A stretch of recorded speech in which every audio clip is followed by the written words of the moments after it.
The Emperor has been expecting you.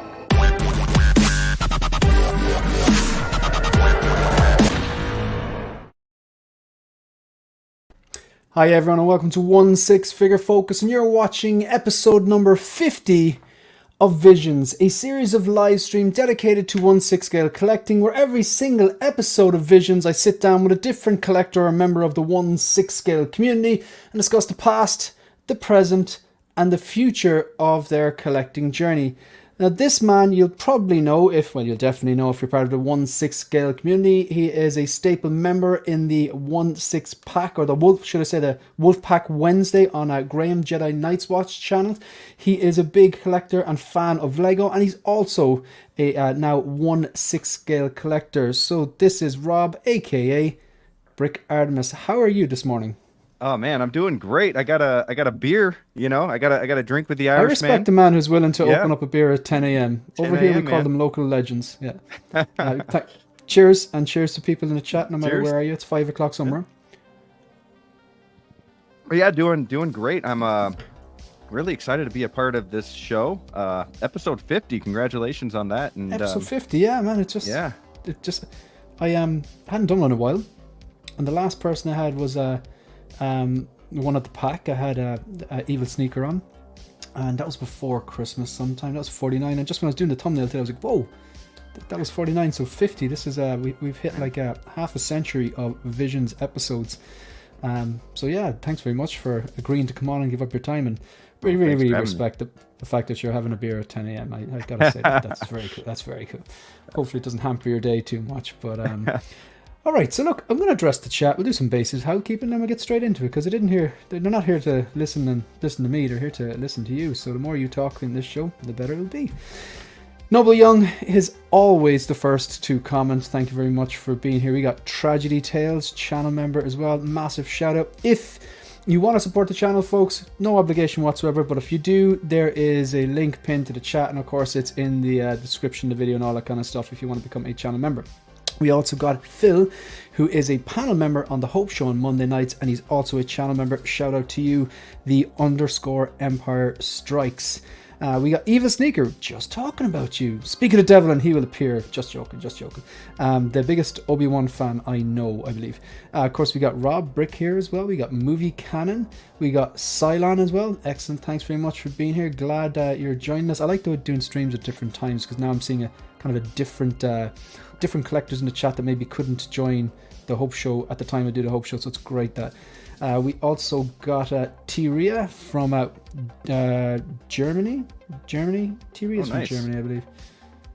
No, Thalia Miles from Germany. Tyria is from Netherlands. Sorry, I had a bit of a brain fart there. I apologise. We got the English gentleman. Hello, how are you? Thanks very much for joining. We got Daniel, good old Spotchka here. Daniel, do you want to be episode number 51 of Visions? Just hit me up on Instagram if you do. More than welcome if you're keen on doing that.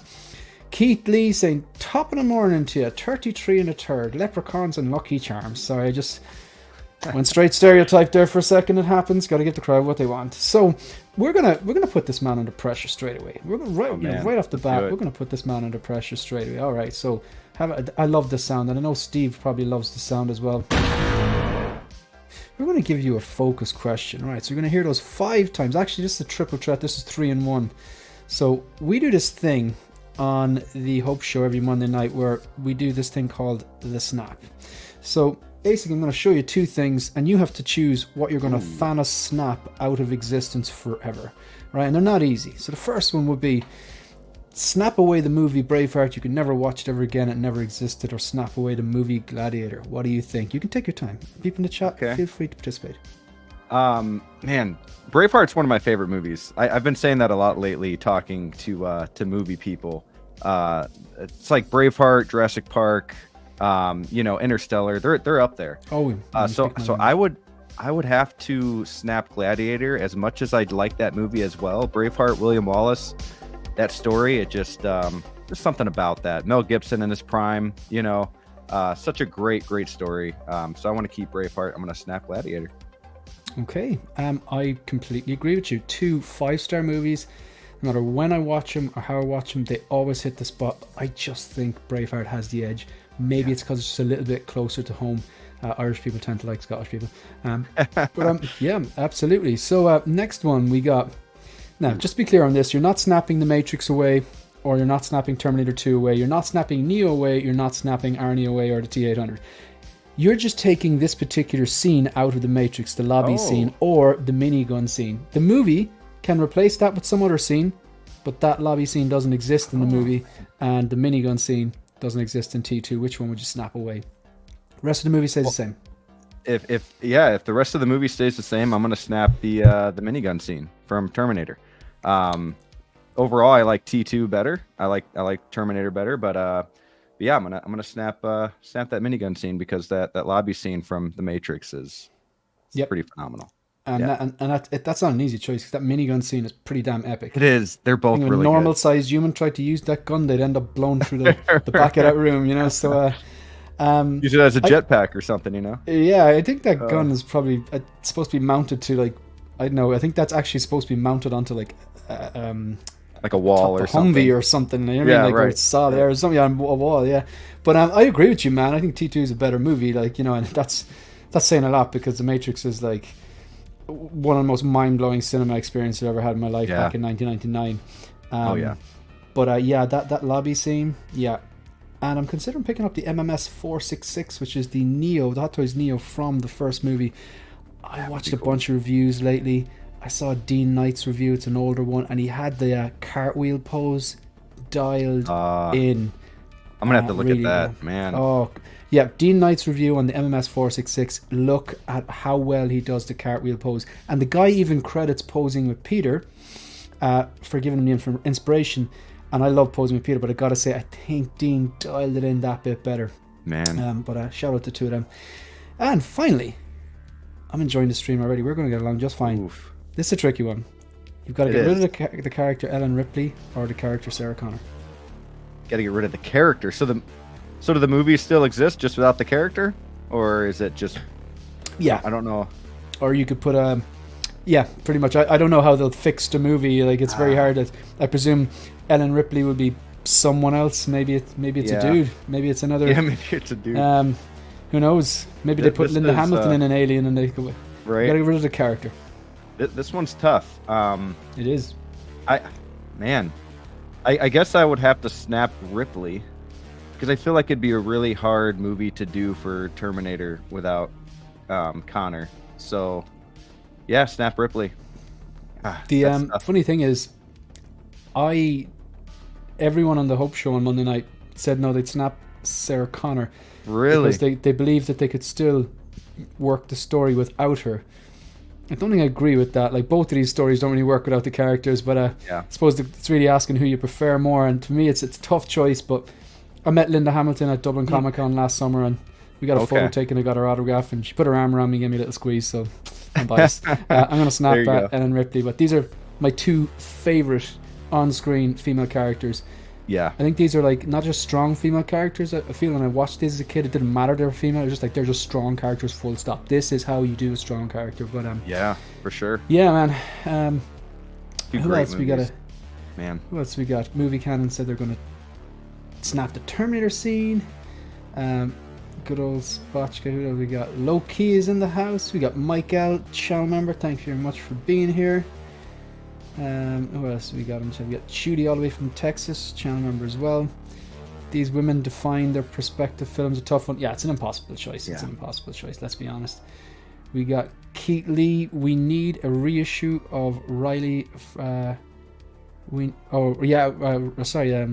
Ripley from Hot Toys. Yeah, Ripley from Hot Toys. Damn right. We need a proper one that looks like her, and throw in that yellow power loader. Hey, hello, Shane and Mr. Artemis, Lancelot's Nerd Corner. Thanks so much for being here. I started listening to Tool after Phil mentioned them, and the other week I'm Dick. Man, oh yeah, Tool are the bomb. Tool are the bomb. And of course, channel member Mel, thank you very much. Did anyone order the third party one? I passed on the third party Ripley. What about yourself? Rob? I passed as well. But I believe 100% if Hot Toys reissued a Ripley, I would be all over that. Especially if they came out with her and then like a new Alien. Yeah, that would be crazy. Yeah, I absolutely agree. just before we start, I ask a few questions about the pass and how you get started on the 6 scale game. Just going to go through some basics here. We are on 2,971 subscribers. We are 29 away from the big 3K. It's looking like a reality. When that happens, Ian, aka H and Silver Fox, who is a panel member, obviously a regular panel member every Monday night in the Hope Show, has very kindly donated a brand new inbox Winter Soldier from Captain America Civil War. Brand new. He's actually going to pay for shipping as well, which is a bit unusual for these giveaways, even if it's international. What's going to happen is when we hit the 3K, the immediate Hope Show after we hit 3K, I'm going to ask a question. You have to be subscribed, you have to be there live. Unfortunately, replay won't count, and you have to get the question right. Quickest off the mark. We'll get this. Wow. Shout out to channel members. We got the Troopers, we got Jose G. Hernandez, Brian Wong, The Ben Thomas Show, Eddie Money Mendez, Caffeinated Comic Fan, Jim Collector, Lancelot Snurcorner, who's in the building, of course. You got Mug Wump, Mike L, who's in the building as well, usually a panel member as well, Chudy all the way from Texas, Zen Zan, and Ryan Smith. Now, of course, that's the Troopers. We got a shout out to Commanders as well, who also get their YouTube names or handles displayed at the end of all the content.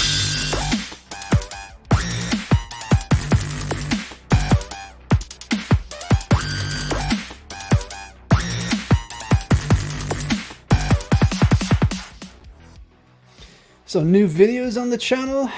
My thoughts on this, my thoughts on this, my thoughts on this, my thoughts on this. Right, so I'm not going to dwell on that. And we're going to talk about the past. I'm going to throw a bunch of questions at you. You're not obligated to answer them all or answer them in a certain order or whatever. It's just basically to get the thoughts flowing. I want to know, when did you get your first 6 scale figure? I want to know what it was. I want to know, how did you react to that price? How did you come across these figures? Were you collecting anything else at the time? Did you kid yourself and think, just one? I can just try one and it's fine. I won't get addicted. I'm cool. Or did you know this is going to be a problem? Yeah, just tell us all. How'd you get started? We'll listen. Oh man. Well, I guess I started. I mean, like a lot of us, I collected Funko Pops a lot. So that was. I actually had a channel with the Jedi Knights Watch. We did a channel called Simple Diversion, and we reviewed whiskey and cigars, and we did that for 2 to 3 years. I want to say. Did all the whiskey make the editing very tough? Well, Graham was nice enough to do all the editing with his skills. So he did all the editing. I kind of just sat there and smoked and drank with him and talked. So that was easy. Best second in command ever. Boom. Just show up. Who's in charge there? You are. Yeah. Right. But then that kind of fell off because of issues with YouTube and whiskey and cigar, like smoking and stuff like that. So we started collecting Funko Pops, kind of. I think I started collecting first, and then he kind of saw my Game of Thrones ones and was like really into it. So we did that. We got well over 100, almost 200 Funko Pop figures, and it became an issue. And I've always been kind of that Lego guy. And when COVID, I would say when COVID happened, I really got back into Lego because I realized, hey, there's a lot of adult Lego sets. Like it's not just kids, they have some really, really cool stuff. Star Wars, they have like Home Alone, which I saw that you got, which is awesome. And they just some really, really cool adult sets. So I got into that, and Graham, actually, the Jedi Knights Watch, him and I started the Jedi Knights Watch together, and we were starting it with Funko Pops, but then he started buying these extremely expensive figures. Okay, like I think, is it Artifacts? Is that something, or am I losing it? Some type of like Artifacts. Yeah, no, it's something like that. I don't know. He got like a Mandalorian, which was like over $100-200 or something like that, and it was like, yeah, dude, I'm not going to keep up with that, but I'll review it with you. And it was just, then he got into Hot Toys, and then that's when COVID really started becoming an issue. And did you ever pull him aside? Did you ever pull him aside and go, dude, what are you doing? No, I kind of just let him do his thing. It was content for the channel. I wasn't spending the money. I would buy certain Funko Pops and stuff like that. But and then I was also into arcades. So I would do like the arcade reviews and show the arcade room for the channel, and he would kind of do the more expensive figures, and then we were kind of just like sending my content to him. He would edit it, put it up. But eventually that got old, and I kind of just stopped doing it, and he continued with the channel and made it a million times better. But eventually, I'd say that's a bit of modesty there. I love what Graham does, but I also love the Wolf Pack. It's my Thursday morning thank you. watch time, because obviously when you're streaming, it's the middle of the night and I get up for work, so I watch it. I listen to it in gym the next day, and Thank you. There's good chemistry, and I think that's there definitely really is. You know? Yeah. But I'll tell you one thing, Graham, I'm always kind of like say attracted to channels that have that good production value, and Graham's got a really, really good eye in how he edits the video. It's a clean thumbnails, his display is clean, Very. and I just appreciate that. Like, but sorry for interrupting you. Yeah. Oh, not at all. Don't worry about it. But then I got to the point where I wanted to kind of do my own thing and see if I can run a YouTube channel by myself. So I randomly started with a Lego build on YouTube and put it up, and it got like 30 views.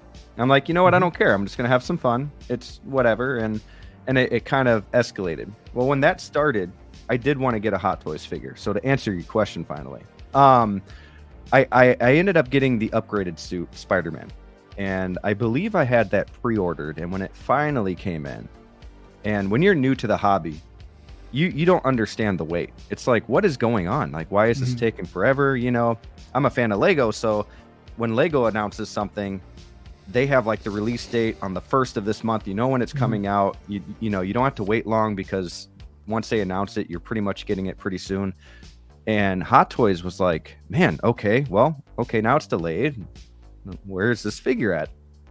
And when you know, for me being new, Sideshow was like holding my money. I was like, okay, when am I going to get it? Finally, it shows up. I was like, man, this is cool. I opened it up, and I saw all of these pieces, all of the webbings, all of like his, you know, I think he came with a cell phone, all the different eyes. I was like, I was like, there's no way. I've got 2 kids. I'm gonna lose these pieces. I'm gonna break this thing. I never really, I put them back in the box, never really posed them up, sat them out on the shelf, and eventually Graham bought them from me. So I started kind of growing that Did Lego you give him channel. Deal? Yeah, I think I gave him, it was like $220, I think, and at the time that was pretty solid. And so then all of a sudden, you know, it was the end of the Spider-Verse figures that were coming out. And I absolutely loved that movie. And I had the arcade room. So I was like, you know what? If I just get 2 figures to go in the arcade room, I get like a corner shelf. It looked really cool with the LED lights and all the flashing lights in the arcade with like that cartoon look, and just look really, really cool.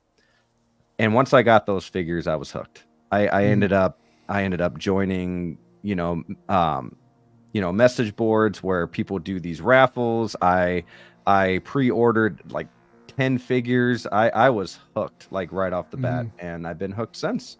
You're just hooked those Hot Toys directly to my veins.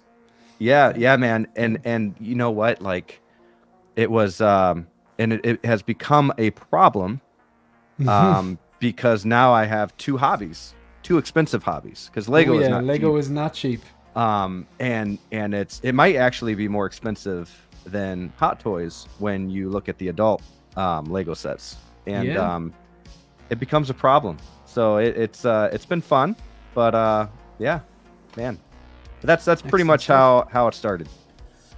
Excellent stuff. I suppose the next question, we're going to go on to how it's going, but I'm going to address the chat, and then I'm going to ask you another question. So this man, Brian Wong, we'll just say, like, I gave Brian an impossible task. I gave him a John Wick style task.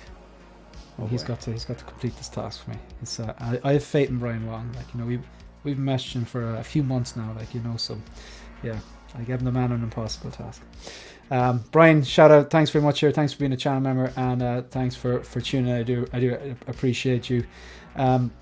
We got Action in the Box. I think his name is Ricardo as well, collector from Brazil. Another man who is more than welcome to come on an episode of Visions if he ever wants to. Just hit me up on Instagram, and we'll arrange a time that suits the 2 of us. We got the Movie Canon, who is welcoming. Hey Mike, and Mr. Wong. So he's basically saying hello to Brian. Lego is addictive. I had to pump the brakes on Lego. Absolutely. I get that. We got it was Artifacts Evil Sneakers saying you're right about that. And we got No Man, you are right on time. A wizard is always on time. Thanks very much for being here, X-Man Supreme, another channel member. Here we got Lancelot's Nerd Corner saying that's the essence of YouTube channels to me. Someone who just wants to share something or they're passionate. 100%. Exactly. Yeah, exactly. I agree. Dart Tamaris, Brick Artemis, I'll be damned. I love the way Lancelot's Nerd Corners is correcting his own grammar. I kind of appreciate that in a person. Like, I appreciate that. Phil is saying hooked or completely screwed. Bold prediction is Brick will leave Lego by 2025. That's quite funny. They don't have any faith in you, man. They don't have any faith in you. No faith. I've got a funny story actually about Lego. Yeah, myself and my girlfriend, coming up to Christmas, like, you know, we're both teachers and we were really busy the last few weeks of school. And then when school finishes, we're like, right, we're going to spend like a day or two just chilling out at the house. We hadn't watched, usually we have a roster of, like a lot of people, a roster of Christmas movies that we like to watch in the lead up to Christmas. You know, obviously Home Alone 1 and 2 are clearly on there multiple times. We decided to buy the Home Alone house and the light kit. And we said, look, we'll build that like on Christmas Eve or something like that, and we'll watch you know, Christmas movies, and we'll have a few drinks and stuff like that. And it was really therapeutic. I actually loved every minute of building it. Didn't like putting in the light kit, but I loved building the... And we said, you know what, we'll just have it, we'll keep it built, and we'll treat it like a Christmas decoration. We'll take it out and we'll plug it in once a year for the month. And I was like, that's how we justified it, because I don't have space to, you know, I don't have the money or the space to start a new hobby like that, and I won't display them. So I like that. We can kind of build that and we can display it. But I remember the last time, sorry, that was the recent time I bought Lego, but the first time I ever got Lego, I'd say I was only about 5, less than 5, and I got this big kit for Christmas. I don't think I was even 5, and it was just a big huge box with loads of Lego in it, and then there was an instruction manual and you could build like 15 things out of the bricks in it. So it wasn't like a specific thing. And I remember like we got this, and then like, because I couldn't follow instructions, whatever, like that, I don't think I'd read at the time, obviously, but I was like, I would just kind of find what I wanted from the manual, open the page, put it down into my father, and just kind of go, and I'd go to bed, and he'd have to build it. So the first one was a helicopter, the second one was a plane, and eventually it was like a fire truck or something like that. And Dad was getting frustrated. He goes, no more, because he was up half the night building this bloody thing. Yep. And he sat me down, and he, even though I couldn't read, he just showed me how to use, you know, step 1, this is step 1, and then this step 2, and this is what you're looking for. You just a 2 block, and then you put this here, and you look at the picture, look at what you're building, look at the picture. And he's not a man to sit down and teach you a life lesson, but my God, man, I still remember that was one of the earliest life lessons. I know, do shit for yourself, get it done. Do you know what I mean? And it's kind of like, anytime I'm problem solving, whether it's, I know, something to do with the collection or something at work or something to do with editing, I always think of that, like, you know, that problem solving thing. I always credit my father for that. I don't remember actually told him that story, but maybe we get there eventually. We have it's a nice core memory. Yeah, I have core memory. Absolutely, definitely. Kind of, he's a man who teaches you things without teaching you things. He just leads by example. So we're going to ask this man another question, because it's not about me, it's about Rob and Brick today. Here we go. Where do we have this? If I presume you've got pre-orders. That's a stupid question out of me, isn't it? You've got pre-orders. Oh yeah. If you could magically, now this only applies to things you have actually pre-ordered. We're going to put a little caveat in there. If you could magically Thanos snap into existence 3 of those pre-orders right now live, what would they be? Man, Artisan Scarlet Witch is he's one. Ready for this. He's ready for this. Yeah, Artisan Scarlet Witch is one. I might go with Batman 89. Nice. That one I still need a Batman, and I'm very picky. If I know a new one's coming, I won't buy the older one. And that's good logic, though, isn't it? Yeah. Survival like even if in it's this a year hobby. or 2 out. Yeah. Right. And what else? You know what? I will go with third one's tough. see. Any interest in that Han Solo? I haven't pre-ordered him yet though. He looks fine. But I'm just happy we have a Han. You know, it's gonna be good. Oh, the next question is we're going to be talking about Han. Don't you worry. Okay. And so, I guess if I had chose a third one, I would go with Venom from the video game. Why not? Okay. So the huge Venom that's the size of a small child. Yep. Batman 89 and the Artisan Wanda. You got in on that, yeah? Yeah. Good stuff. And X-Man Supreme. I got a shout out to X-Man Supreme. X-Man Supreme is not just a channel member. He is always present in the live chat. I think he watches nearly all the videos. He always comments. And what I like about this guy is we do not agree. We disagree in a lot of things, and we go back and forth in the comment section and videos. But it's always like very subjective. We're kind of like laughing. I'm like, man, I just like. X-Man, I'm just not going to agree with you on this. And he's like, it's all right, man. I still love you. Like, but I know he's like, you're wrong though. But like, it's a good like, because things can be lost in translation in comments. Like someone could say something deadpan that can come across really douchey. But this guy is like, he is like, I disagree with you, but still love you or whatever. Like it's he's putting that extra effort in to kind of go, I'm getting my point across. I don't agree with you, but I actually shout out to you, X-Man Supreme. I do appreciate that. I do appreciate that. No, you the man. So this is you're kind of you're here for the long haul basically. You're stuck here, yeah. Oh yeah, I plan to be. Heck yeah, man. I'm in. You know what it feels like when you get in, man. It's not easy to get out. No. I always sometimes like because I consider myself a disciplined collector, if that's the type of thing. Like I mean. Marco was kind of saying, you're getting the 4-pack, or he's kind of going, you pull the trigger in the Jazz Inc. 89, but I was like, yeah, but think about all those weeks when I'm here going, no, I'm not getting that, no, I'm not getting that, no, I'm not getting that. That's putting the dry powder aside. So like it's times like that I think of this meme. The Lord tells me he can get me out of this mess, but he's pretty sure you're fucked. Love that guy. That's great. So Justice, in summary, your first ever in-hand Hot Toys was the upgraded suit Spider-Man from Spider-Man Far From Home. Yes. Yep. But you sold that to Graham. Yeah. And you kind of found out about Hot Toys because Graham was buying these really expensive Hot Toys. Correct. And who did you buy the upgraded suit from? I'm just can't remember. I got the upgraded suit from Sideshow. Okay, I had pre-ordered it. Yeah, because whenever I'd go to his house, I would see his figures in the basement. I'm like, yeah, these are really cool. I guess I could get one. If I got one, it would be a Spider-Man. As you can see, I'm a big Spider-Man fan.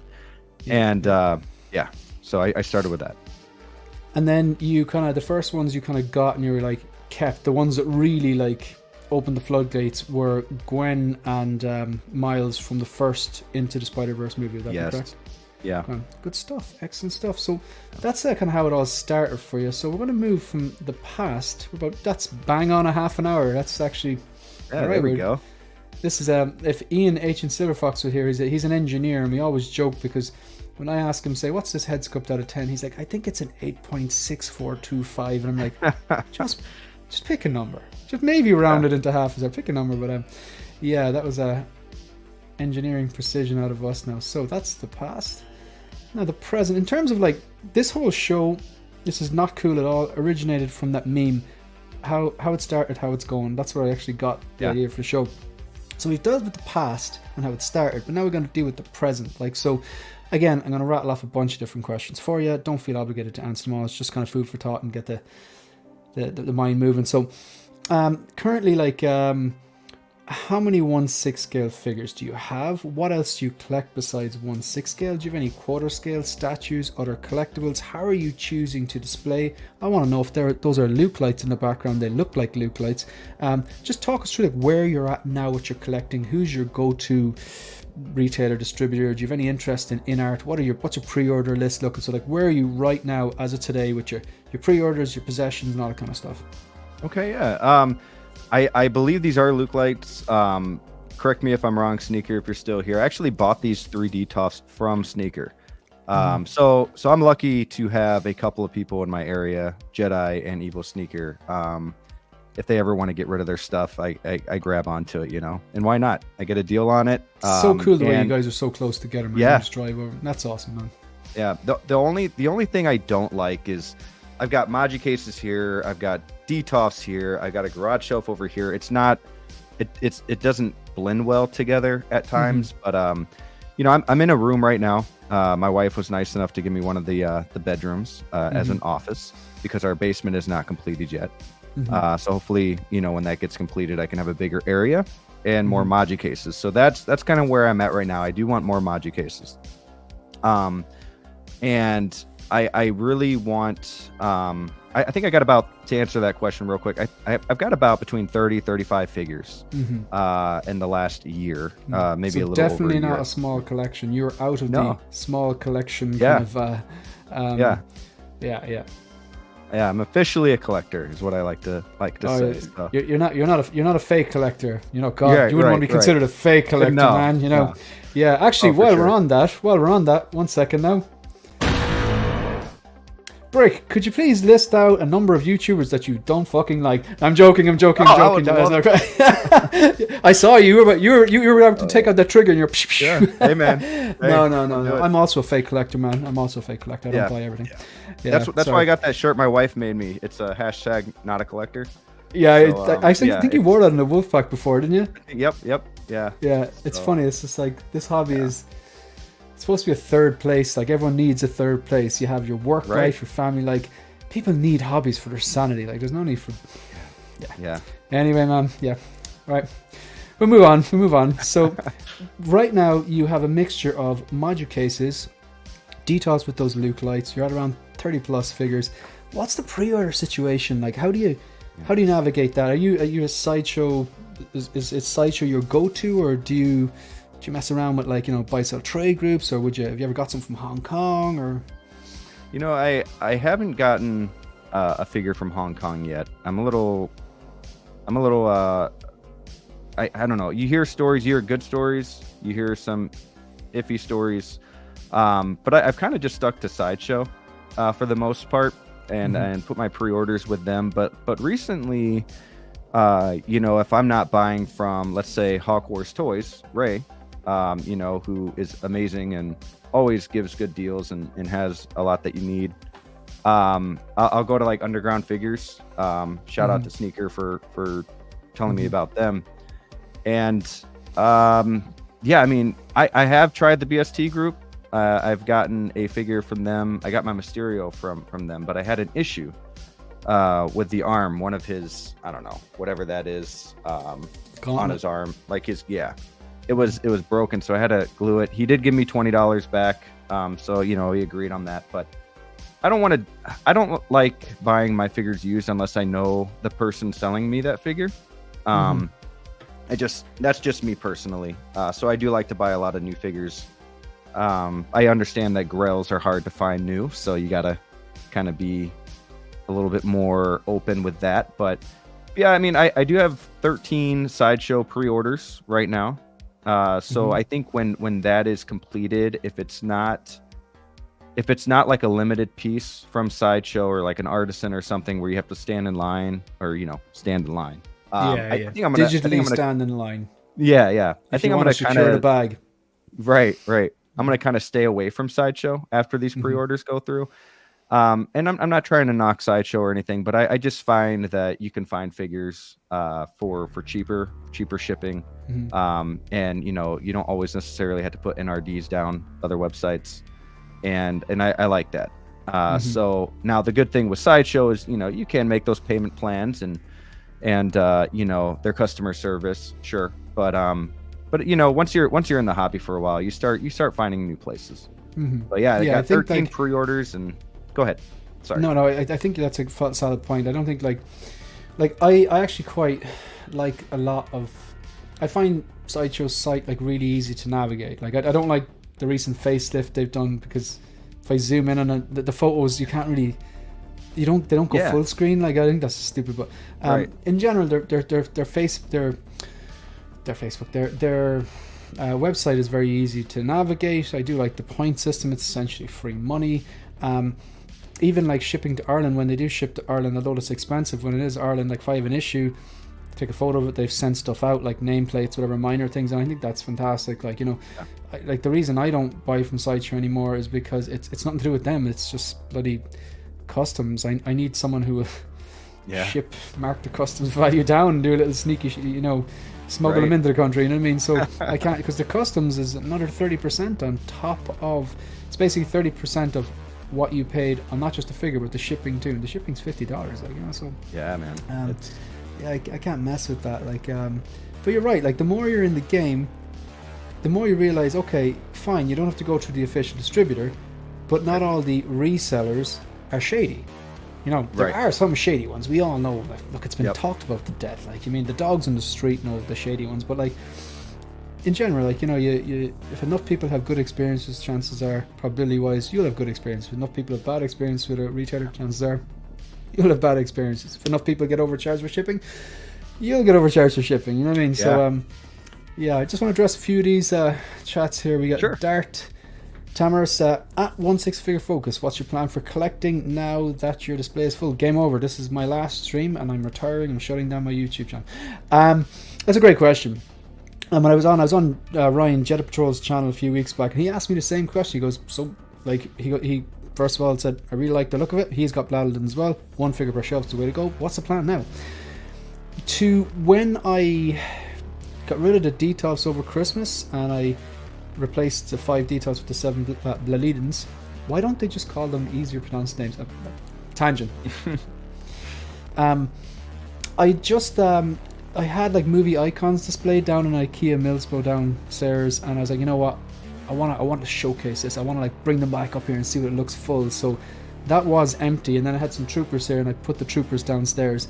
So I have a few options. I can start rotating, or more than likely there's a windowsill here, and I it shouldn't have happened. I put all the troopers on the windowsill while I was cleaning and rearranging the Bladdletons and stuff like that, and I was just looking and going, that looks nice. And I thought I'd hate it, but when they're all together, you'd have like, you know, Cody next to the clone pilot and a few Shories, and then you have Death Trooper, and then you have I was like, they look good together. It's just like it's like a history of the trooper, and I was like, okay, they're staying like that. Like, so basically, there's some space downstairs, or if I take key movie icons from here, more than likely some of the figures from here, and some of the figures have on pre-order. For example,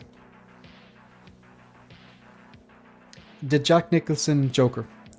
When the new 89 comes in, they're going to be downstairs, because my logic is, I want, no matter who comes into my house, and like not everyone's going to see this, but people will see the sitting room. No matter who it is, they'll be like, that's Michael Keaton's Batman. That's the Joker. That's the Iron Man. That's an Iron Man. That's a Spider-Man. That's Darth Vader. That's it. You know what I mean? So it's movie icons. So inclusive of everyone. So no matter who you are, whether it's my mom, whether it's you know, my girlfriend's mom, whether it's a friend from work or whatever, they'll be like, oh, we know these characters, and I really like that. So that's inevitably going to free up probably 8 spaces from here. But yeah, there's always rotating, and sometimes 2 figures may be on the one shelf. Like, it wouldn't make sense for a C-3PO that I have coming to put him in one cube and then have R2-D2. That wouldn't make sense at all. Han and Chewie wouldn't even make sense in one. They'd have to be together. So but in terms of stuffing 9 figures into these, no, that's not happening. I would rather rotate, you know. So great question, and I get it a lot, but yeah. Now the only one thing about the Wolfpack Wednesday, I think there's like a weak point in it, and just coincidentally we've got a perfect. You know, you're friends with someone when you're kind of giving them a bit of shit. You know what I mean? So no, obviously a cornerstone in a Wolfpack at Dilo, the collector. Rookie numbers. Got to pump them back up, Brick. Don't you be bullied by this guy, Brick. Oh no. Stand your ground, that. That guy. Yeah. Mike L saying he likes 3rd place. I didn't come up with that. I read it in a book, but I can't remember. So that's. Did you ever see Dodgeball? Oh yeah. In a book, you know. So I don't know what the name of the book was, but yeah, it's everyone needs a bit of a something for them that's not just family life and not just work life for your for the head. Life finds a way, Shane. Yeah, absolutely. Shane has the cleanest blah blah blah blah blah. Yeah, it's the pronunciation of the word is definitely the furthest thing from clean. But yeah, X-Men Supreme has 28 pre-orders. That gives me I get a bit like antsy when I hear that, man. I'll light a candle for you. All right, let's ask you another question. I'm going to ask you a bit of a spicy one. Brick, what's the story with that Han Solo head sculpt, particularly the hair? Oh man, you know, when I first saw it, it was nice because, like I said, you know, we got a Han Solo. That's good. We might get more in the near future. We'll see. But yeah, that you know, I'm not a big fan of the forehead either. I think those wrinkles, not just too many, but just too thick. Like I feel like there's something with his wrinkles. Yeah, they're too defined. Yeah, too defined. Better than thick. I don't know if I should use the word thick. I think it'll inevitably soften. Yeah, that's true. Do you know? Yeah. Yep. That is fair. Because typically sculpts don't become more detailed from Hot Toys from proto to product. They become slightly less detailed. I wonder if that's like being the prototype. They know when they put it in the mold. Sure. It's going to soften. I wonder if they do this on purpose. Yeah. You know? Yeah, it's definitely possible. But the hair, I think you might have said this yesterday on Marco's stream, something to do with I think you said something like a Lego hairpiece. Yeah. That's it's so bulky. It looks like it would go on top of like a Lego minifigure or something. Yeah. But you know, I don't want to trash the figure too much. I do think it has its issues. Will Hot Toys fix it? You know, I don't know. They might say they will, and you know, they might not. And when it's released, it looks, you know, the same or, you know, not much of a difference. But, you know, we're getting a Han. That's going to be great. You know, Are you picking it up? I will. Yeah, I haven't pre-ordered yet, but I will get a Han Solo. It's my chance to get one of the newer Hans. So that's the thing too. Like, you know, I have people ask, you know, well, why don't you have these figures if you like this movie? And it's just because I know that we're getting new Guardians figures. I know that we're getting new Batman figures, like I mentioned before. And I'm a patient guy, unless it is something that I see that it, you know, like RoboCop. You know, I was somewhat patient. I didn't pre-order it, but I ended up getting it. So if I say I'm going to get it, I will eventually get it. But yeah, I think with Han Solo, I think once that figure comes out, I have the Anakin and Padme pre-ordered as well. And you know, I feel like I'm gonna get into this dark hole of Star Wars where it's just constant, you know, Star Wars searching. Where last year was like a lot of Marvel, I think this year is going to be more Star Wars and DC for me. Yeah, so it could be more Star Wars because with the lack of content coming out, you're going to have one MCU movie. Hopefully, that's going to be an absolute banger. There's no Star Wars movies. Right. I mean, and there's no. Is there any DC movies there? Oh, there's the Joker Part 2, but like, yeah, I know a lot of the DC stuff is really pushed to 2025. I think the new Superman movie from James Gunn. So that'll be exciting next year. But this year, it's like we just have Deadpool, and that's pretty much it. Which is why we might just get an Ellen Ripley, right? This is the thing, man. I think like when we think they're gonna zig, they zag. Shout out to Marco, who always says that. They're right. Like, it would be logical to think that, all right, there's going to be a lack of content. This is their opportunity to go back and go, give us some original trilogy. People will buy it. Go back to, like, I've been kind of lucky with the figures I've worked backwards on, in the sense that they haven't really been reissued. Like, say, the DX08 Jack Nicholson Joker. Yeah. With this Han Solo now, that blows that wide open. If it gets redone, it gets redone. It's very hard to see what they'd improve, but, you know, I'm sure they would improve something. Yeah, that's an amazing The RoboCop figure. in the chair, they haven't done again. I mean, the RoboCop there, it's RoboCop 3, but it's still like, I would, if I couldn't get the chair, I would have got that one and just not posed it with a jetpack, like, cause, sure, you know, it's RoboCop, like. But like the Obi-Wan Kenobi there, Alec Guinness, like, fantastic figure. So there's been a number of times I've worked backwards on it. The DX13, the Police Shootout one, I've been lucky, but it would make sense for them to go back and go Terminator 1 and 2. Do the whole line. T1000 needs a redo. Sarah Connor, not great. Like, Ellen Ripley, give us a Hicks, give us a Hudson. Do you know? Yeah. People would lose their minds. Yeah, and you see a lot of like busts coming out and statues. You know, I wonder if Hot Toys sees the excitement from these collectors on, even if they don't buy the bust from or the statues, like the excitement that's shown on social media is like, oh, maybe we should do a Terminator. Maybe we should surprise them. And if they do a RoboCop, the Terminator is, I would say, a little bit more known, wanted in the, you know, collector verse. I would love Kyle Reese. Yeah. A Kyle Reese from the first Terminator movie, just with the trench coat. Like, figures with trench coats are awesome. There's a reason why so many science fiction movies stick a trench coat on. It just looks cool. That'd be such an easy figure to make, man. You know what I mean? Oh yeah. But the I really hope they go back. This onto the hand thing though, like, I'm definitely getting it. I love everything about it. The only thing I don't, the wrinkles or the nose, that doesn't bother me. I think the wrinkles will soften. But I do think that it's perfectly okay to go, that hair is not where it's at. I think it just looks too big. It needs to be reduced a small bit and just, you know, ruffle a few feathers around there. It's too helmet-like, you know what I mean? But right. Yeah, but like I'm still very, very happy that they've done it, and just needs a bit of tweaking. But right. And anyone out there actually who is on Facebook, go to Hot Toys Facebook, go to where they posted that Han, and just go, you know, thanks for doing this. The community wanted a Han for the longest time, but could you take a look at that hair again? It could be better. That's exactly what I did, and I think that's a very that's okay to do. It's constructive criticism. I'm not like calling anyone out. I'm not like, you know, just ranting or being negative. It's just like, you know, well done, but you just fix the hair, like, you know, because I'll have to do that too. It's a good. You know, I think everyone should do it because they did it with Peacemaker.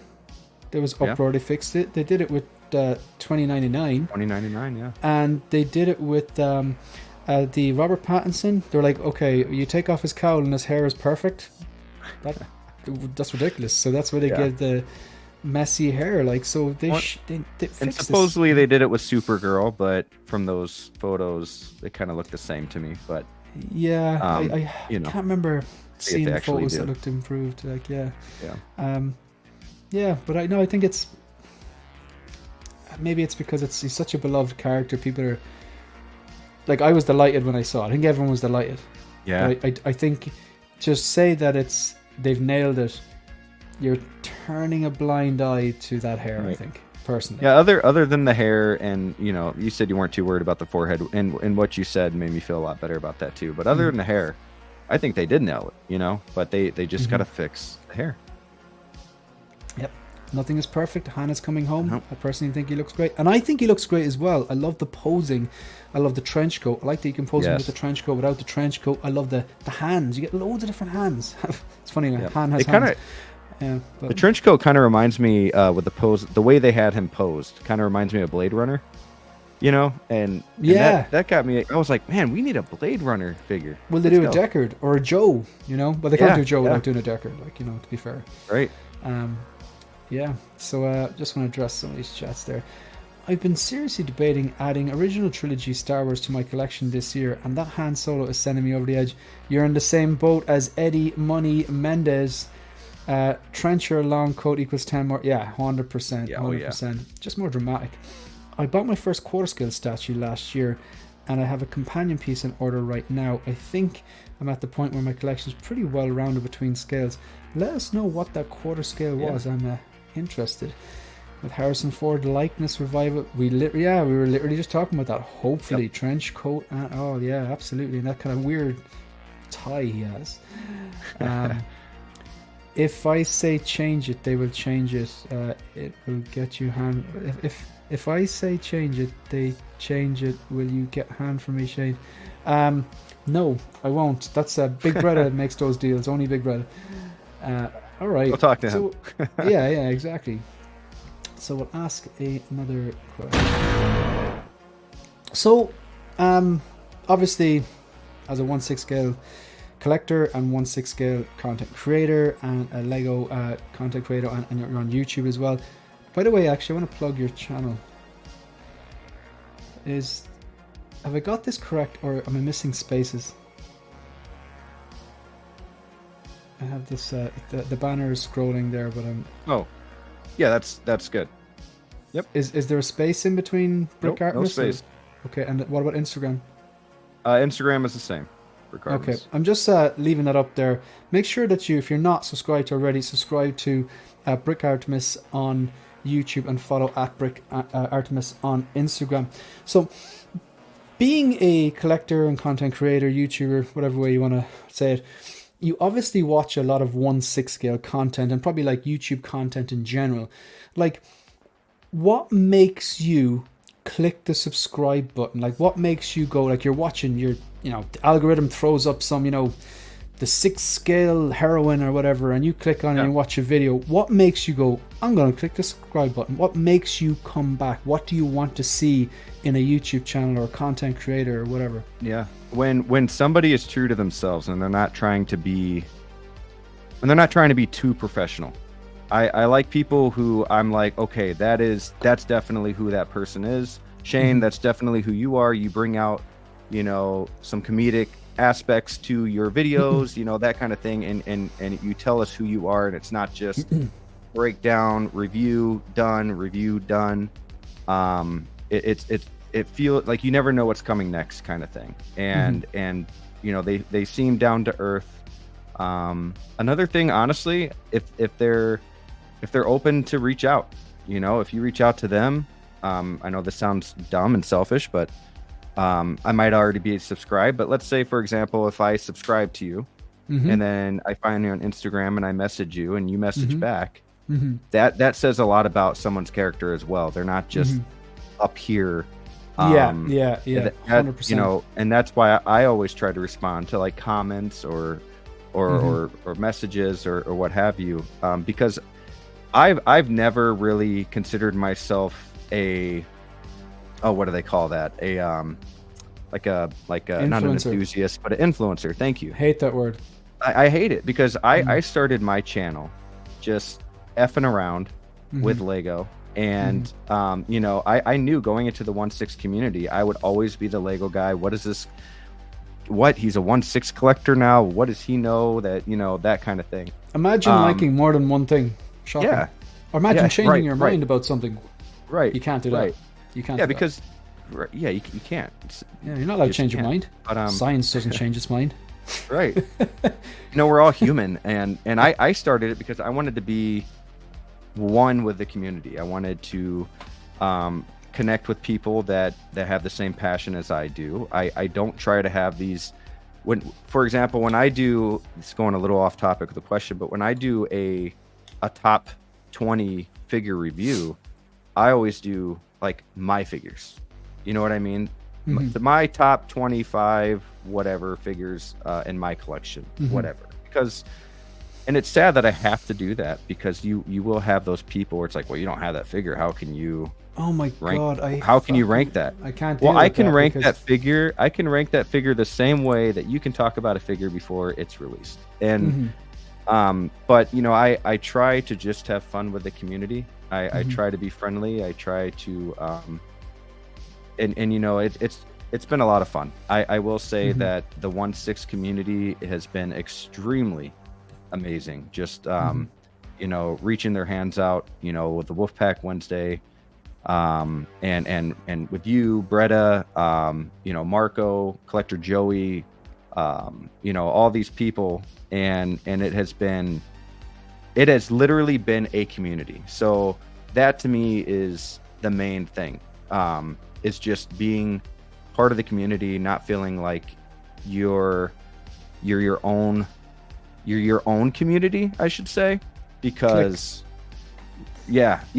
and I think you can tell that by somebody's video.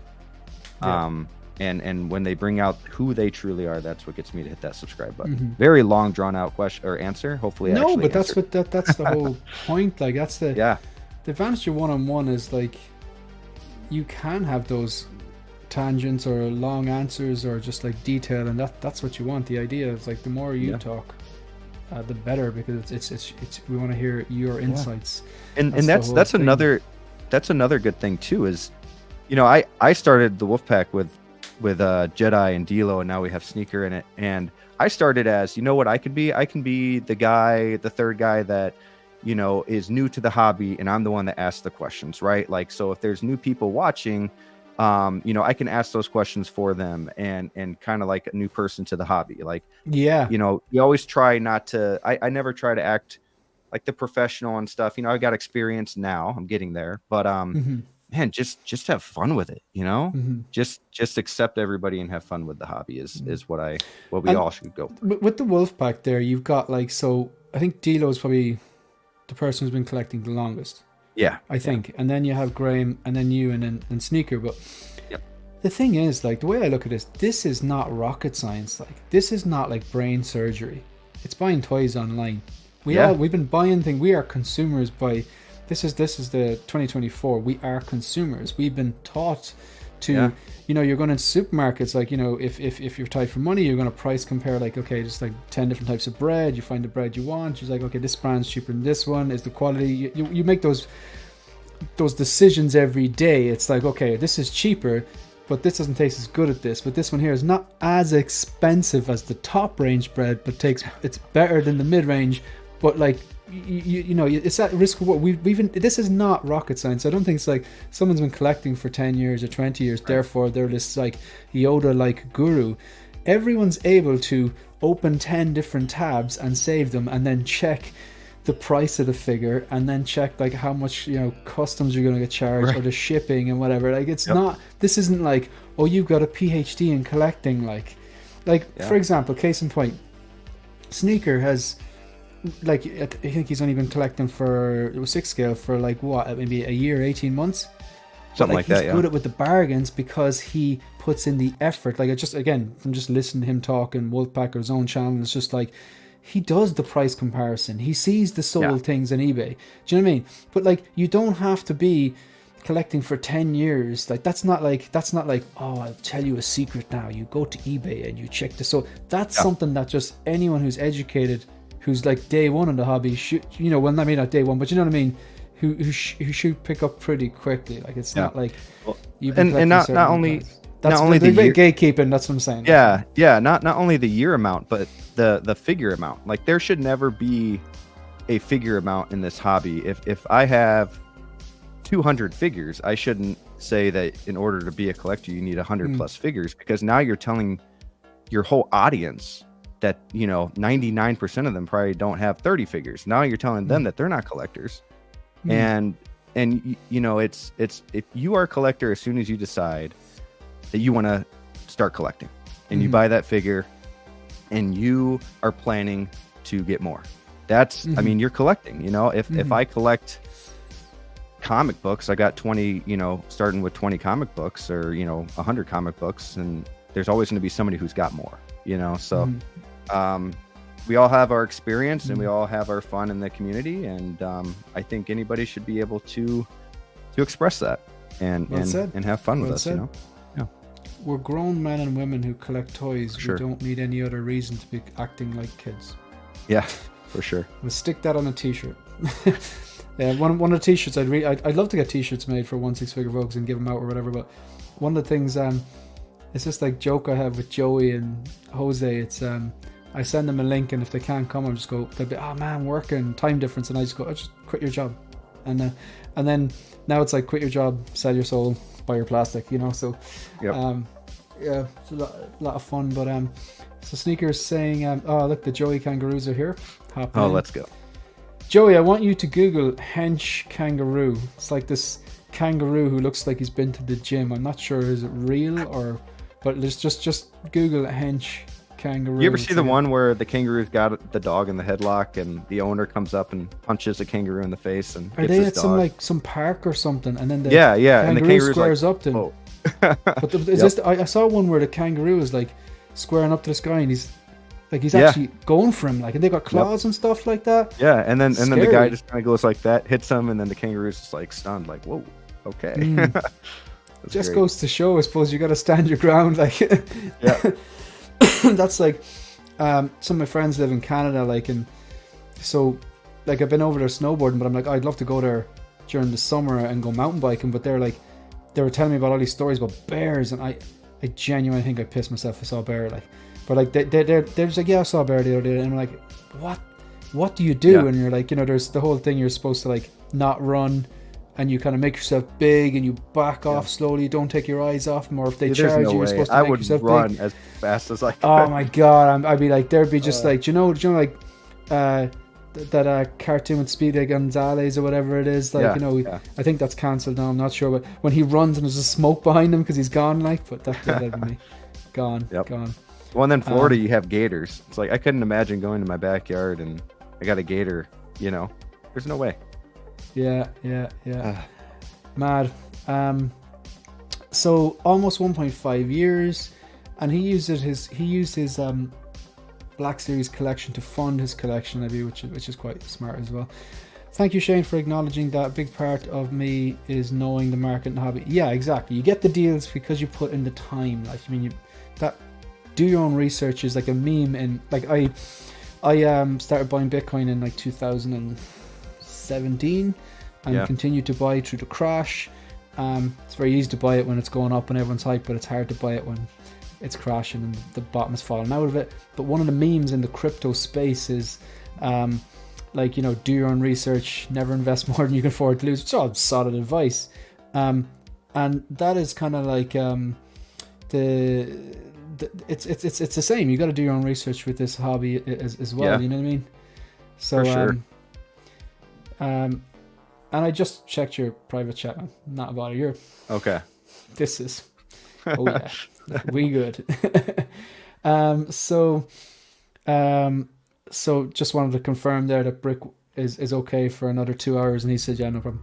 So I don't even know how many comics I have. I'd say that's be interesting to see. Single Songwriter says, I just found out I'm getting roasted by collectors fabs figures tonight. I'm not sure what that means. Sorry, I'm not sure. Is that like a good thing or bad? I'm not sure what that means. Not sure. Hope you're all right. Yeah, I'm not sure what that means. I'd buy a triple threat. I love the way this guy is taking the piss that I don't use H's. I'm trying. Thanos, 33 and a third, thinking, triple threat. Yeah, but that's a funny actual t-shirt. But the whole fake collectors thing meme is a meme and should stay like that. Once you start using it, you become a joke. Yeah, it's true, man. Yep. It's just like, yeah, whatever. This is the thing I'm afraid of. Like, there is no outrunning a bear. Like, I would shit myself. They climb. I think they can swim as well. They're like the ultimate killing machine. Man, yeah. Yeah, no, thank you. Yeah. Ben Thomas, or a third film. Yeah. We don't pronounce H's, man. I remember being in relations in Buffalo, New York. I remember being in like 16 in their basement. They were teaching me how to play American football, and they're like, okay, this is third down. I was like, all right, is this third down? And they just lost themselves. Like, they're just like, I was like, why are they laughing? It's like just my pronunciation of third. We are doing good, CBS Sci-Fi. I can't wear a do your own research t-shirt out here in Hicksville, don't. The best aspect of this community is that it doesn't matter how long you've been a part of it. 100%. I think 99% of people are like that as well. Just bought the Carnage hot dogs. Can't wait. Good stuff. Do you have Carnage? No, I'm my collecting is here we go. My collecting is rooted in my love of film. That's another one I can't pronounce. Film, movies. Love it, man. Not in comic books. The only comic books I have are graphic novels.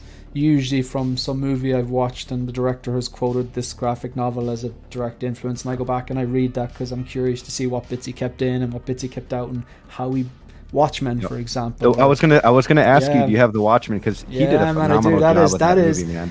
It's almost word for word. And like they left out the pirates bit though. Yeah. But do you know that like Time magazine? I know that's really like highbrow and stuff.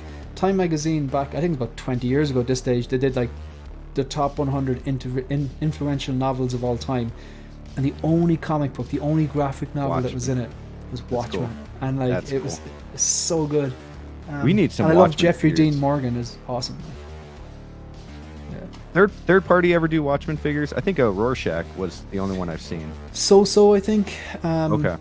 I think Hot Toys did a comedian. Oh.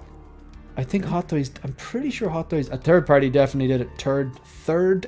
But yeah, I think Hot Toys did the Third comedian. party. Yes. Yeah, and I think they did a Silk Spectre. I'm nearly sure Hot Toys did like 2, and in typical Hot Toys fashion, didn't complete the line. Yeah. Yeah. Watchmen. Yeah, it's a good show, man. Did you watch the show on HBO? I didn't. I watched the first episode and like Brick. I love slow movies that plod along and give you a little bit, and you know, oh man, something's coming here. This is gonna be worth investment. And then there's just mind-blowing rug pull. Yeah. But it just didn't snap at me for the first 2 episodes, and I didn't commit. Yeah, Did you? I actually haven't seen it either, but for a while I was really looking forward to it because the director, I can't remember his name, but he directed Lost, the TV show, and The Leftovers, that's on HBO. So I was really excited. And finished Lost. Yeah, the By ending the end of of Lost. it, the script writers were lost. Yeah, right. But the first 2 seasons were epic. Yep, some of the best TV you'll see. So good. Have you seen The Leftovers? Never heard of it. No. The Leftovers. It's on Max or HBO. Watch that show. It's super. Leftovers. It's only 3 seasons. I think 10 episodes each season. So good. Gotcha. So I'm going to put you on the spot now because this is what we do. Or more. Do you know what that stands for? No idea. You've got to give us a random movie recommendation. It doesn't have to be like a college movie made for $500 about earwax. It can be like, you know, a mainstream movie that you love. It can be any movie, just random. Okay. I'm gonna go with one that I saw last year that is kind of killed the box office in America for the first time, and that's Godzilla -1. Right. Whether you like Godzilla or not, I think this is a great film to watch. It talks about it's about basically a Japanese fighter pilot who is like a kamikaze pilot, and he comes back from the war and everybody hates him because he was supposed to die at war, and they kind of blame him for the loss, right?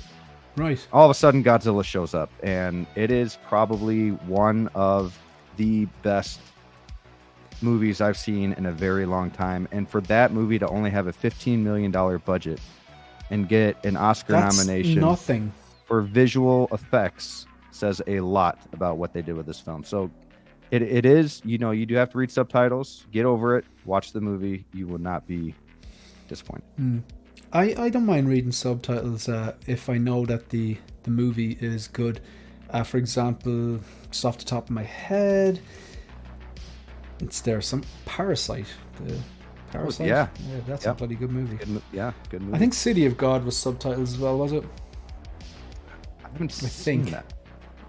City of God, that's a tough watch, but my God, it's a good movie. Okay. Yeah.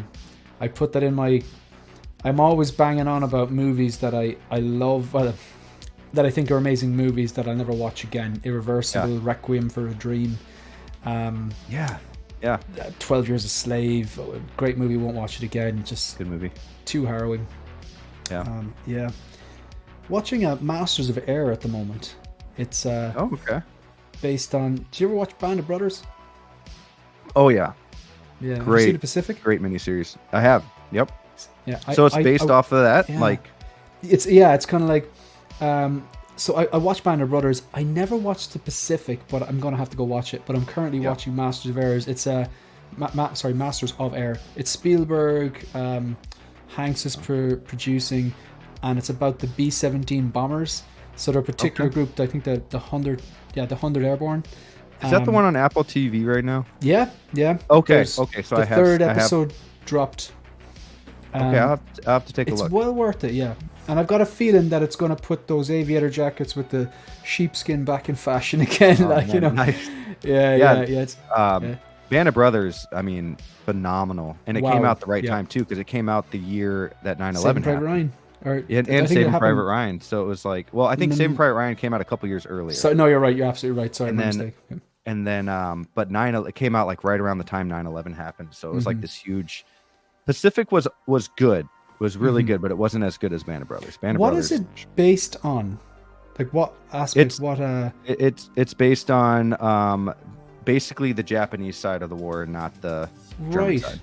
Yeah. So, I see. I got you. Yeah. so it's same And a lot- time frame, other side of the. Isn't it mad the way all these things tie in? Like, you know, so you're Band of Brothers, and obviously that's, you know, I know these are all World War II, but then even like Oppenheimer came out over the summer, and like they're talking about building the bomb, which just effectively ended World War II from bombing at Hiroshima and Nagasaki. Like, you know, so Have you seen that? Oppenheimer? Yeah. Please, Christopher Nolan. Come on. Such a good film, man. Yeah, But even that's like not a movie that you're gonna go, oh, tough day at work, gonna stick on Oppenheimer. Right. You know, it's not.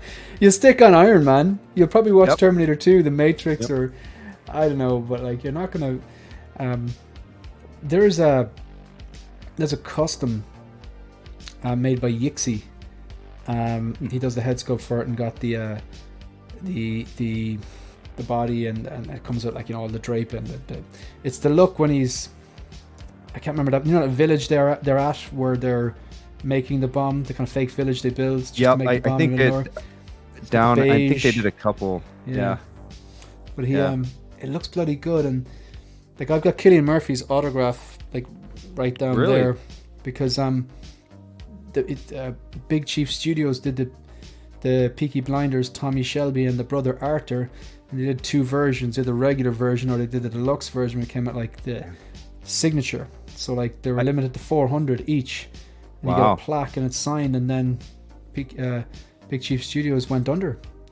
Wow. So I'd seen them and I wasn't happy with the price, and I wanted the autographed ones, and then over the summer I checked their site and I was like, oh, they're doing a sale. Wait a second, these are half price, but they're obviously on the way out.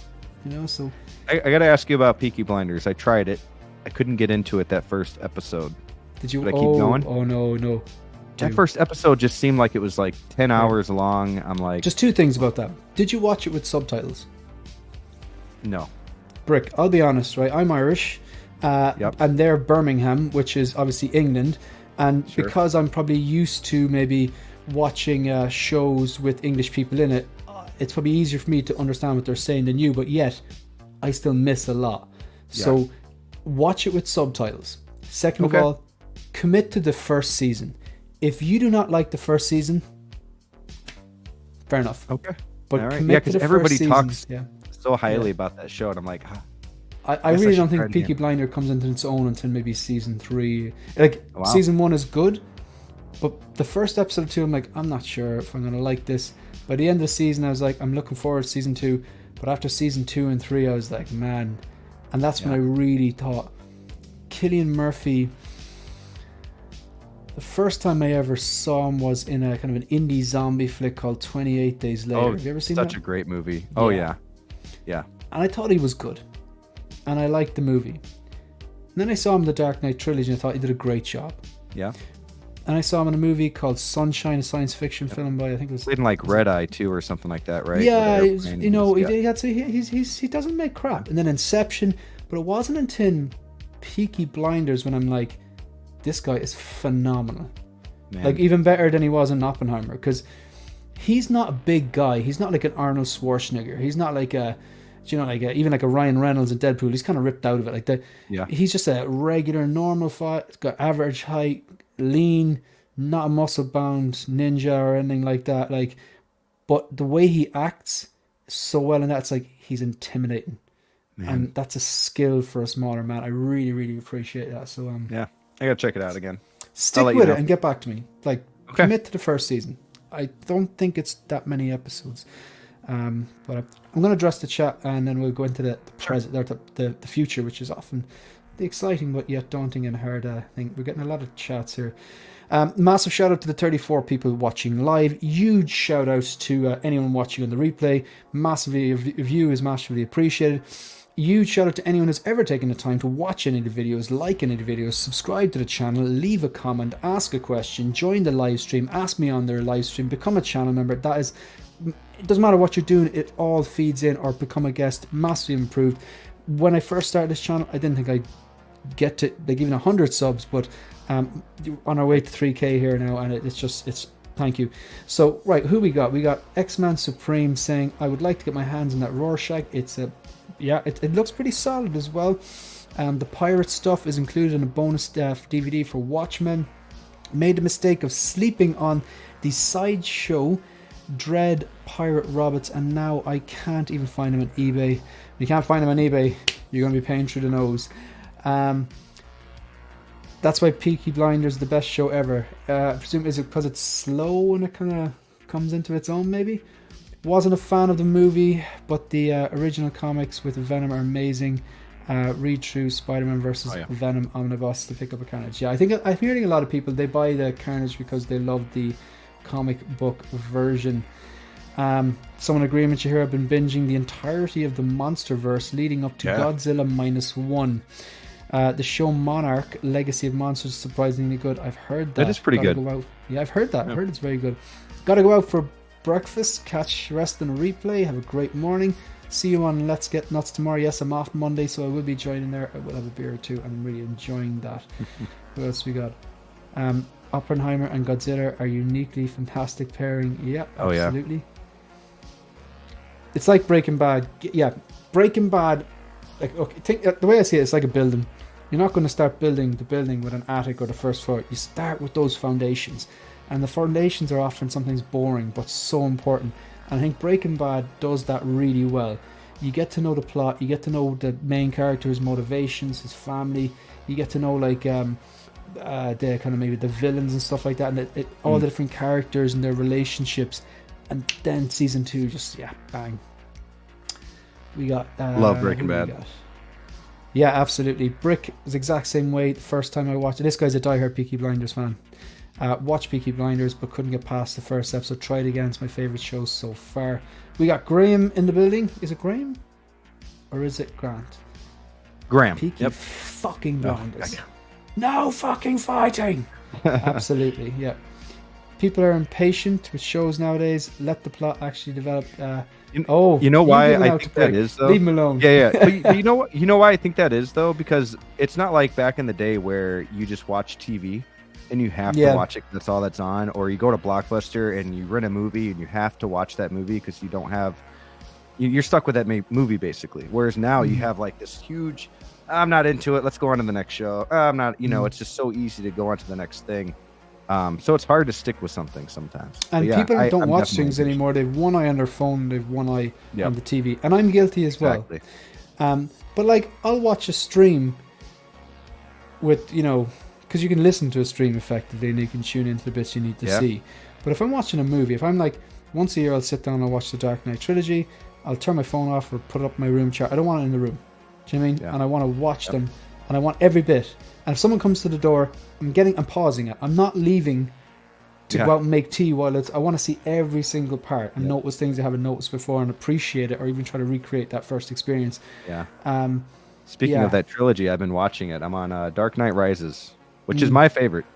And you know what? The thing is, Dark Knight Rises is awesome. Yeah, I just followed the Dark Knight. It was always going to be difficult. Yep. Yeah. I feel like shows used to come out annually. Now it's every 2-3 years. I feel the opposite. I think seasons come out quicker. Like, I think like a season finished and I'm like, oh, we're never gonna see this again. And then next, like almost a year and a half later, it's there. But I suppose it depends on it. I feel like Game of Thrones was yearly, and then the last couple seasons took a couple years. But then again, he's right. And then Stranger Things takes Stranger forever. Things. I was yeah. But, dude, one of my favorite Stranger Things scenes.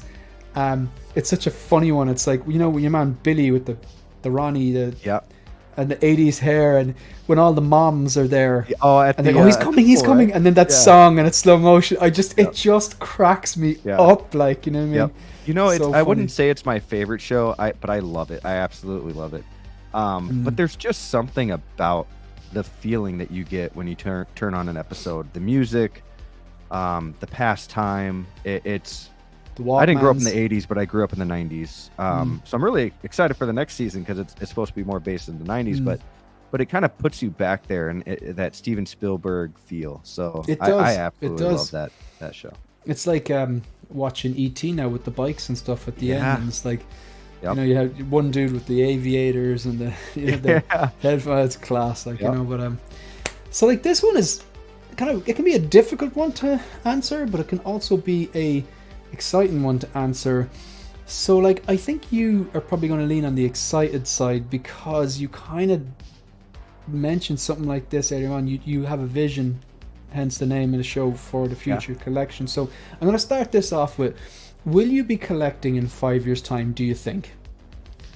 I plan on collecting Hot Toys figures, 1/6 figures for a long time. I would not have gone this hard into collecting something within the first year. And I know some people get more in their first year, but I went pretty deep into it my first year, and I would not have done that if I did not plan on sticking with it for a few years, right, or for a long while. So I plan on sticking around for quite some time. Does that mean I'm going to have a YouTube for 5 years? I don't know. I get you. I would love to, but people come and go, and then, like, let's say one of the Wolfpack members doesn't do YouTube in 5 years. Well, that's going to put something on me where it's like, oh man, it's not as fun anymore. But so that I can't promise. I plan to, but I definitely plan on sticking with the 1/6 figure for sure, 100%. Excellent. You said something there. Like, the way I see it is, I had this friend where he was.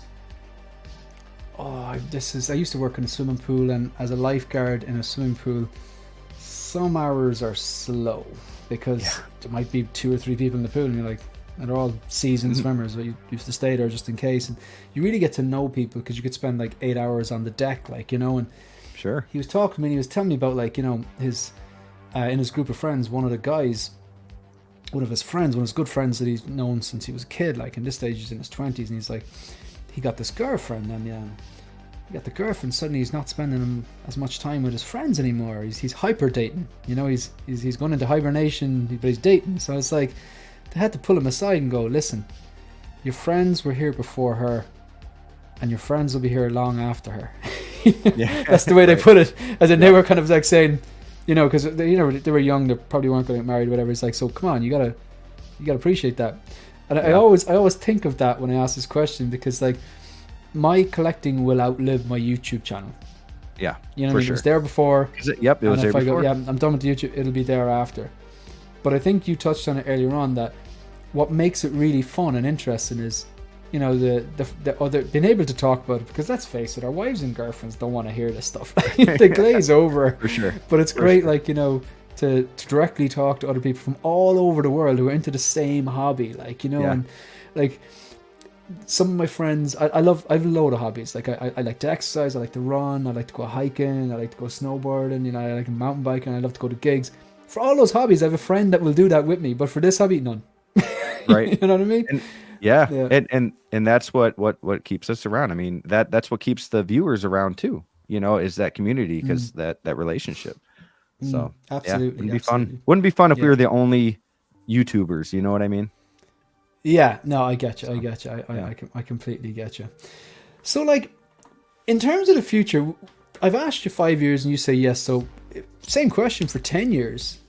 Would you still be collecting in 10 years? Do you think? I hope so. In some capacity. I hope so. Yeah. I mean, okay. I think Jedi put a comment here where, it depends if these prices keep going up, how long we're going to last, right? But instead of getting 30 figures 1 year, I can see myself getting 15 1 year, 5 another year. They really get expensive. And you can, but I always want to be in the sidestep game. the J&D quite easily. Yeah. But I always want to stick in the game. I'm having way too much fun. So 10 years, sure. I like that. I'm having way too much fun. Which means you won't kill me and I won't kill you because you're just too much fun. So it sounds like you'll be collecting in some capacity. Yeah. for the rest of your life. You know, you might downsize or whatever. Like, Sure. Yeah. So, I'm curious. You mentioned earlier that your basement isn't finished.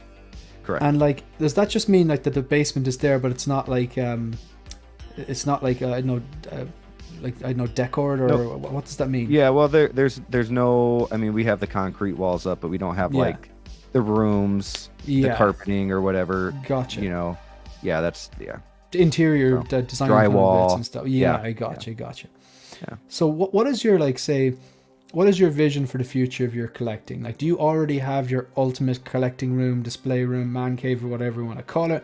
Or do you have like this vision in your head of this is my ideal setup when I have the time, money, or whatever? Describe it. Like, what's your vision?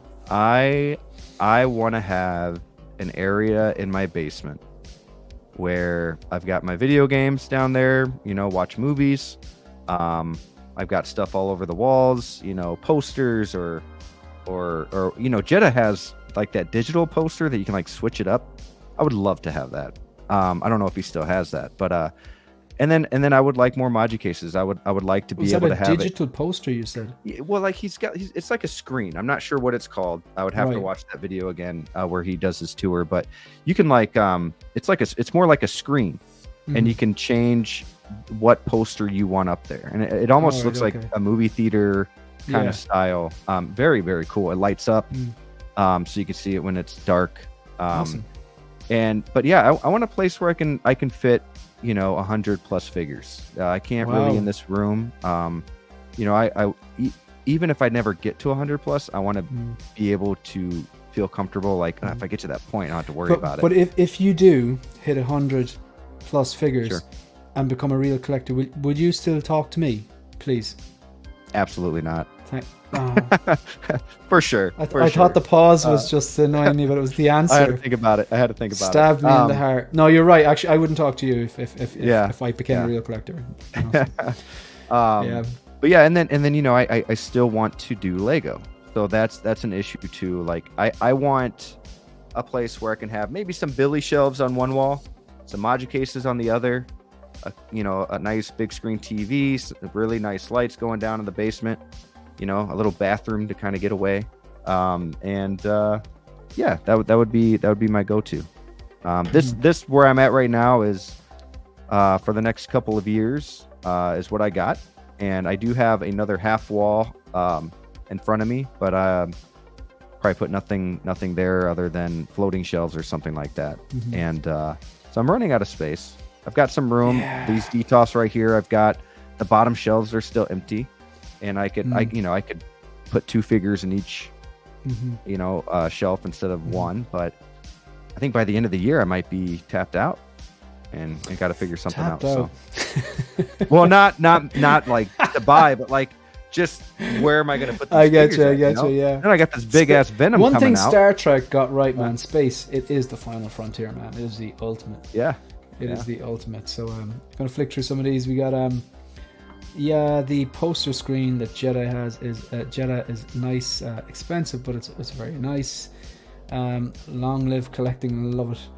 That digital poster is $600. Get a cheap LED TV and hook it up the flash drive. Yeah, there you go. There you go. Sneaker, cool. Help me do that at some point. See, you guys are living all close to each other. Like, you can do that. You can buy a 32-inch LED for extremely cheap. That's my plan. Good stuff. I want Shane's shirt. Cheers, buddy. Yeah, I picked this up. It's a nice Vans shirt. Gotta love the flannel. This will be coming to New Zealand with me, no doubt, for the fancy nights out. I need to do that. I've so much framed art, and I'm now able to hide it in the closet because of wall space has been slowly overtaking my collection. The Brick Man Cave has a nice ring to it. Absolutely. Thanks very much for being here. I remember long before I had a YouTube channel. Say it again. Yeah, there you could have been. Yeah, great. It might have to be, because if you have a balance of 6 scale and Lego, quite have to. Yeah. I remember long before I had a YouTube channel, I used to always see like King Ding-a-ling and Single Songwriter and Bob Dylan, the chats as well. It's kind of it's humbling when single songwriters in my chats. Sneaker has 2 detofs for sale, Brick. You gotta love the detofs. The Brick Cave, the wall. You go. Yeah, you gotta love flannel, man. You probably need the flannel. It's a lot colder out there where you are. Warmed up a little okay. this week, but yeah, still Oh, cold. good Still stuff. cold. Good stuff. So we got to finish up with the final one. You know. So this is we're getting close to the end of the show. That's it, man. Game over, man. It's game over. Yeah, that's I just rest in peace, Bill Paxton. But that clip always makes me laugh. All right, so God forbid your house is on fire. Oh boy. Your wife, your kids, any pets you have, your passports, your important documents are all outside. Grant, you have like an emergency envelope. Fine. Everyone is safe. And you've time to safely grab 3 figures. What are your 3 fire figures that you'd rescue? No vehicles, no 2-packs. Okay. 3 6-scale figures. Oh man, I would probably have to go with not my 3 necessarily best or most expensive figures, but the ones that mean the most to me. I'm gonna go with that. The one that I have the most connection with. I have to go RoboCop. That's gonna be one. My RoboCop 3. I gotta choose a Spider-Man, so I would probably choose. I would choose the first one that I kept. I would choose Miles. And man, I'm kind of looking over here. Jeez. Let's go with Darth Maul. I get a piece of Star Wars there. I'm gonna go with Maul. He's my favorite character in Star Wars, so let's go Maul. Is that the Darth Maul from Episode 1? It is. Yep, Phantom Menace. I think that's the best one. Did you get the blood fin with it? I did not. No. No. That is the best Maul, I think, though. Yeah, he was awesome. the highlight of Episode 1 for me. One of the highlights of the prequels. Oh yeah. So RoboCop, Darth Maul, and Miles from Into the Spider-Verse. Yes, sir. Yep. Excellent stuff. 3 excellent choices. So with that, thank you very much for coming on and giving up your time. And any man who agrees to have a beer at 10 a.m. in the morning, his time is welcome on the channel any day of the week. Huge shout out to anyone who's watching live, who's watching on the replay, and just obviously massive shout out to Brick. Do you have anything you want to plug or anything coming up in your channel, or of course with the watch? Yeah, sure. I'm trying to get my own live streams started here in the 1/6 community. I've been doing a Lego stream here and there called the Life Lego Built. But I started the Bugle 6 a couple weeks ago. I'm doing that every first and third Monday night of the month, and at 8:30 Central Time. The next show is this week, Monday, and just a lot of games, a lot of good fun. About an hour and a half, 2-hour show, so not too crazy. And it's a good time. Yeah. I mean, just to have some fun there, and that's pretty much it. Of course, I'm on the Wolfpack, so I got to shout them out. Wolfpack Brothers out there. That's every Wednesday night at 8:30 Central Time as well. And just man, that's it. I am trying to make it more of a Hot Toys channel with Lego kind of on the side. Because Lego is still a hobby of mine, but I never like feeling like I have to do. Okay, I haven't had a Lego video yet this week. I haven't done, so I'm trying to focus more this year on 1/6 and do a Lego video here and there when I have something to say, so I don't get worn out. And that's fair, because if you just go, oh god, I have to do a Lego video, people will know you're going through the motions. It's the enthusiasm won't be there as much, so you need to kind of like, when you get a new piece in or whatever, and you're like, oh, I'm hyped about this. Strike when the iron's hot. No, I get that. I totally get that. So Graham is saying, Shane, how long before I can be a guest back on Visions? That's funny. I have never done any reissues, but the thought of 2.0s had actually dawned on me, as in like we could like take clips of like the previous interview and go, right, this is where you were at, this is what you were displaying with, this is how many figures you have, this is what you said about this, how has your opinion changed? I think that would be quite interesting. Maybe Graham, hit me up and maybe you could be the first reissue. 2.0, we'll call it 2.0. 2.0. He needs a 2.0. Reissue is a dirty word. Right, so but that could be we could work on that. Collector Joey with Too Sweet. Joey, have you quit your job yet? You need to quit your job, sell your soul. We got the conversion is slowly happening to Brick. They're ganging up on you. I think that would be fun, yeah, absolutely. Visions 2.0. Folks, I think I'm out of here. So what's coming up on the channel? I recorded a bunch of footage for the Clone Wars. Clone Pilot, sorry. Oof. Open a can of worms. I recorded a bunch of footage for my Clone Pilot review. I need to get that done. I have a long weekend. I have no excuse now. I really should get that done. Today was very exciting because I reached out to Luke Light because I like them so much. And I have an IKEA Millsbo downstairs. Again, glass cabinet, black frames, 8 spaces. But I've had these they're these USB powered, they're lights that you have to take off and recharge every week, basically. It got really frustrating. Yeah. And I was like, as well as that being frustrating, they weren't like at the front at a 45-degree angle with the channel diffusers like the Luke Light. So I reached out to Luke Lights and go, look, do you do custom builds? Have you ever done anything for Millsbo? And they're like, we've actually made Luke Lights for Millsbos before. You just had to send us a few dimensions, whatever like that.